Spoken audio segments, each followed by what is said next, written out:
ఇప్పుడు ఒక video social మీడియాలో చాలా వైరల్ అయింది సార్. ఎడారి ఆర్తనాదానికి విముక్తి అంటే అరబ్ దేశంలో ఆ ఎడారిలో అతను పడుతున్న ఇబ్బందిని ఒక వీడియో ద్వారా రిలీజ్ చేస్తే అది వైరల్ అయింది సార్. అది లోకేష్ వరకు చేరితే ఆయన రెస్పాండ్ అయ్యారు. ఒకరి విషయంలో న్యాయం జరిగింది, ఇంకా చాలామంది అరబ్ దేశాల్లో ఇరుక్కుపోయిన వాళ్ళు ఉన్నారు. మరికొంతమంది ఇప్పుడు కూడా ఇంకా వెళ్ళే ప్రయత్నం చేస్తూ ఉన్నారు సార్, ఎందుకంటే ఇక్కడ ఉపాధి లేదు కాబట్టి. సో ఉపాధి కోసం విదేశాలకు, ముఖ్యంగా అరబ్ దేశాలకు వెళ్ళాలనుకున్న వాళ్ళ కోసం, అక్కడ ఉన్న వాళ్ళ కోసం ఈ ప్రభుత్వాలు ఏం చేయాలి అంటే ఇప్పుడు 2014కి ముందు తెలంగాణ ఉద్యమాల్లో కూడా ఈ చర్చ జరిగింది. ముంబాయి, బొగ్గుబావి, దుబాయ్ అని. సో అప్పుడు ఉద్యమ కాలంలో కేసీఆర్ తెలంగాణ బిడ్డలకి ఏమున్నది, పోతే ముంబై పోవాలి, లేదా బొగ్గుబాయిలో పని చేసుకోవాలి, లేదా దుబాయ్ పోవాలని.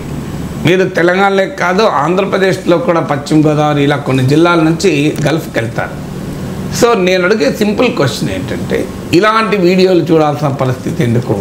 రష్యన్ ఆర్మీలో మన తెలంగాణ బిడ్డలు, తెలుగు బిడ్డలు తేలుతారు, దుబాయ్లో అష్ట కష్టాలు పడుతూ తేలుతారు. కానీ అమెరికాకి ఇంతమంది పోతున్నారే, మరి అమెరికాలో ఆర్తనాదం అని మనం ఎప్పుడైనా వీడియో చూసారా? అమెరికాలో కష్టపడే వాళ్ళు కూడా ఉన్నారు, ఆడ కూడా జరుగుతున్నాయి. ఇప్పుడు మన కన్సల్టెన్సీల గోల వల్ల వాళ్ళు మొన్న ఇటీవల డలాస్లో కొంతమంది హ్యూమన్ ట్రాఫికింగ్ కొరకు అరెస్ట్ అయ్యారు. అసలు అది హ్యూమన్ ట్రాఫికింగ్గా కాదు. వీళ్ళు ఏం చేస్తున్నారంటే వెళ్ళి తీసుకెళ్ళి బోగస్ సర్టిఫికేట్లు పెట్టి, బోగస్ ఎక్స్పీరియన్స్లు పెట్టి కన్సల్టింగ్లు జాబులు ఇప్పించుకుంటున్నారు. అది మధ్యలో ఎప్పుడో వచ్చేటో దొరికారనుకోండి ఇబ్బందులు పడుతున్నారు. కానీ అమెరికాలో ఈ ప్రాబ్లం లేదు. మీకు ఇలాంటి కన్సల్టెన్సీల గోల కొంత ఉన్నా ఎందుకు గల్ఫ్లో ఉంటుంది అంటే, నువ్వు ఎక్కడ పని చేస్తున్నావో తెలియదు, అనార్గనైజ్డ్ లేబర్గా వెళ్తున్నారు. నువ్వు ఒక కంపెనీ, ఈ బ్రోకర్ల మధ్యలో ఆ బ్రోకర్ల మోసాలు, దీనికి ఖచ్చితంగా సెక్రటేరియట్లో శాఖలు కూడా ఉన్నట్టున్నాయి. గల్ఫ్ శాఖ అని ప్రవాస తెలుగు వారి కొరకు శాఖ పెట్టి, non resident Telugu, so Telangana అయినా ఆంధ్ర అయినా ఎన్ఆర్ఐల కొరకు ప్రత్యేక శాఖ పెట్టాలి. ఈ శాఖ అక్కడి ప్రభుత్వాలతో కోఆర్డినేట్ చేసుకోవాలి.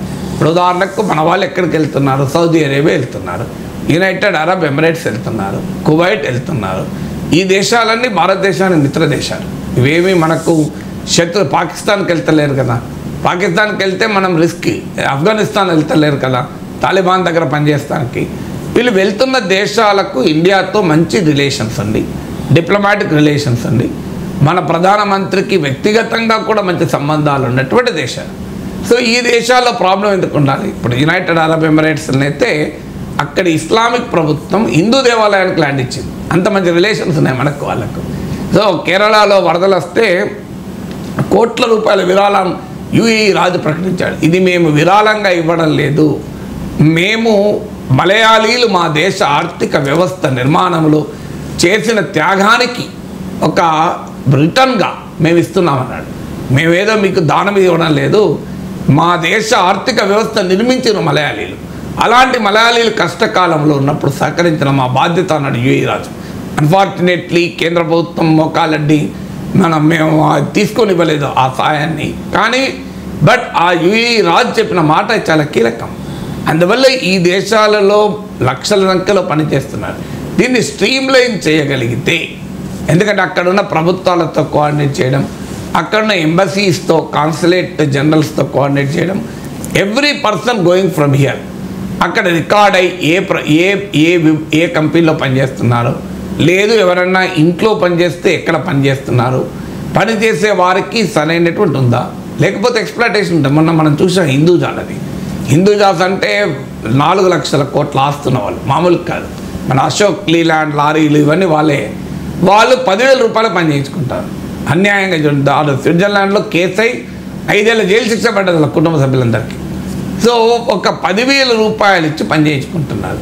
వాళ్ళ టైమింగ్స్ లేవట. కింద కనీసం ఒక చల్లటి సెల్లార్లో చల్లటి ఫ్లోర్ పైన ఒక మ్యాట్ వేసి పండుకోమంటారట. ఆడికి లాయర్, వాళ్ళ తరఫున లాయర్ స్విట్జర్లాండ్ కోర్టులో వాదిస్తాడు, మీరు 10,000 ఇచ్చామా అని మేము భోజనం కూడా పెట్టినాం కదా అంటున్నాడు. 4 లక్షల కోట్ల సంపద ఉన్నవాడు 10,000 ఇచ్చామా, భోజనం కూడా పెట్టినాం కదా అంటే, భోజనం పెట్టడం కూడా అది ఒక పెద్ద సేవ, డబ్బులాగా ఫీల్ అవుతున్నారు. సో భోజనం పెట్టా, మేము లాడ్జింగ్ ఇచ్చామంటున్నారు. సో స్విట్జర్లాండ్ కనీస వేతనాల ప్రకారం అది పెద్ద నేరం. స్విట్జర్లాండ్ మనలాగా కాదు, చాలా స్ట్రిక్ట్గా లేబర్ లాస్ను ఇంప్లిమెంట్ చేస్తారు.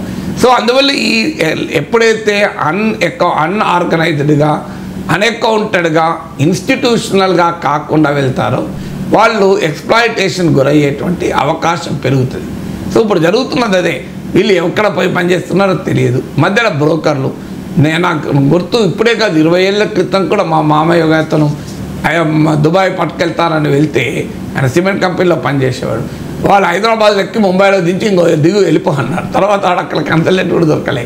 సో ఈ కన్సల్టెంట్లను కూడా నువ్వు లైసెన్స్ చేయొచ్చు, వాళ్ళు రెగ్యులేట్ చేయొచ్చు. అంటే వాళ్ళు ఖచ్చితంగా ప్రభుత్వం ఆమోదించినటువంటి ప్రభుత్వ నామ్స్ ప్రకారం పనిచేసే కన్సల్టెంట్లుగా ఉండాలి.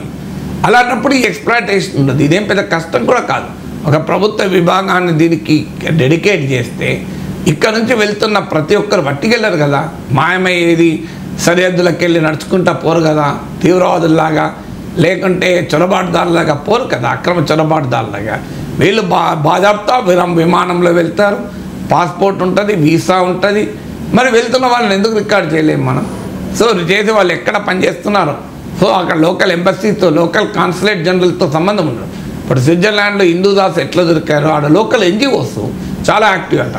సో ఇలాంటి వాళ్ళను పెద్ద పెద్ద లక్షల కోట్ల సంపద ఉండి వాళ్ళ ఇళ్లలో ఎవరైనా పనిచేస్తూ దోపిడీ గురవుతారా అని వాళ్ళు ఒక నిఘా పెట్టించుతారట. సో ఆ ఎన్జిఓలు ఏం చేస్తాయంటే స్విట్జర్లాండ్లో పనిచేసిన భారత రాయబారి జాతీయ టీవీ ఛానల్ చెప్పారు, ఎలా దొరుకుతారంటే ఊర్లో ఇంట్లో ఎవరు లేనప్పుడు ఈ ఎన్జిఓ కార్యకర్తలు వెళ్ళి మీరు ఏం కష్టాలు అనుభవిస్తున్నారు అని అడుగుతారట. సో ఎందుకంటే లేకపోతే వాళ్ళు ఇప్పుడు అక్కడ హిందూజాస్ ఇళ్ళలో జరిగిందని వాళ్ళు బయటికి వెళ్ళి చెప్పుకునడానికి కూడా అవకాశం లేని పరిస్థితి. అలా ఒక రకంగా ఒక జైల్లో బంధించినట్లుగా బంధించారు వాళ్ళతో పనులు చేయించుకుంటున్నారు. అది ఒక ఎన్జిఓ ద్వారా బయటపడి 5 ఏళ్ళు కేసు నడిచి వాళ్ళకి వాళ్ళ జైలు శిక్ష పడింది, 4 లక్షల కోట్ల ఆస్తులు ఉన్న వారికి. సో అందువల్ల దీన్ని అక్కడ స్థానికంగా ఉండే మన పౌర సంస్థలు, ప్రభుత్వాలు, ఎన్జిఓస్ అక్కడున్న ప్రభుత్వాలతో కోఆర్డినేట్ చేసుకొని ఈ దోపిడీ జరగకుండా అరికట్టగలగాలి. లేదంటే ఇలాంటి మనం తరచూ వింటూ ఉంటాం. సో అదొక అలా మరి ప్రజాస్వామిక దేశాలు కాదు, అక్కడ కోర్టులు, న్యాయ వ్యవస్థ, స్వతంత్ర మీడియా ఉన్న దేశాలు కాదు, అతి దుర్మార్గమైన రాచరిక నిరంకుశ ప్రభుత్వాలు. ఏమవుతుందంటే అక్కడ చట్టాలు కూడా మతరాజ్య చట్టాలు, మనలాగా సెక్యులర్ లాస్ కావు. సో వాళ్ళకు ఒకసారి శిక్ష పడితే బయటికి రావడం కూడా కష్టం. సో అందువల్ల ఈ చిన్న పొరపాటు కూడా శిక్ష పడే ప్రమాదం కూడా ఉంటుంది. అవసరమైతే వారికి న్యాయపరమైన సహాయం చేయడం, వాళ్ళ డిప్లొమాటిక్గా అసిస్ట్ చేయడం, వాళ్ళ ప్రమాదం అయితే వాళ్ళ దేశాన్ని తీసుకురావడం, వాళ్ళకి అక్కడ బెనిఫిట్స్ అష్యూర్ చేయడం, ఇప్పుడు ఇన్సూరెన్స్ కావచ్చు, ఇతరత్ర కావచ్చు. ఇవన్నీ కనుక ఆర్గనైజ్ చేయగలిగితే మనం చాలాసార్లు వింటాం గల్ఫ్ పాలసీ అని, కానీ ఆచరణలో మాత్రం వీళ్ళ కష్టాలు వర్ణాతీతంగా ఉంటున్నాయి చాలా సందర్భాల్లో.